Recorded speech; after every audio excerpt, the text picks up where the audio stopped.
Asian न्यूजमध्ये आपलं स्वागत आहे। मी अनिस अहमद पवारचे ठळक बातम्या। संबल प्रार्थना स्थळ सर्वेच्या नावावर 4 निरापराधीची हत्या प्रकरणी संबंधित पोलीस अधिकारी व कर्मचारी तसेच दंगलखोराविरोधात कडक कारवाईची मागणी कळमनुरी मुस्लिम समाजाच्या वतीने करण्यात आली आहे।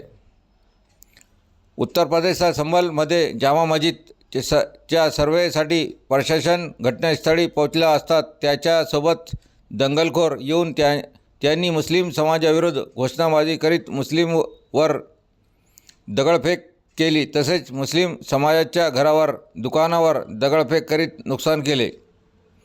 या प्रकरणी उपस्थित पोलीस प्रशासनाने ही दंगलखोरांना न रोखता एकतर्फी कारवाई करीत मुस्लिम समाजावर गोळीबार केली असे आरोप करीत कळमनुरी मुस्लिम समाजाच्या वतीने तीव्र निषेध करण्यात आला।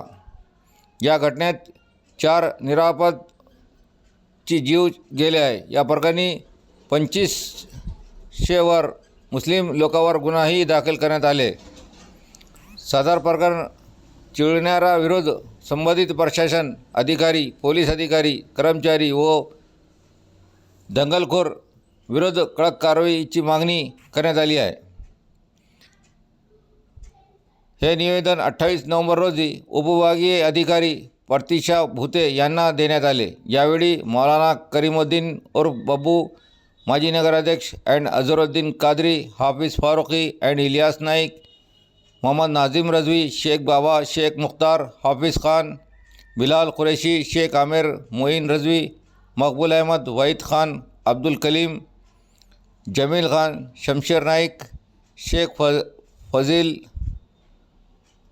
आदीची यावेळी उपस्थित होते। ताजा घडामोडी पाहण्यासाठी आमच्या चॅनलला सबस्क्राइब करा, लाईक करा, शेअर करा आणि बेल आयकॉनला प्रेस करा।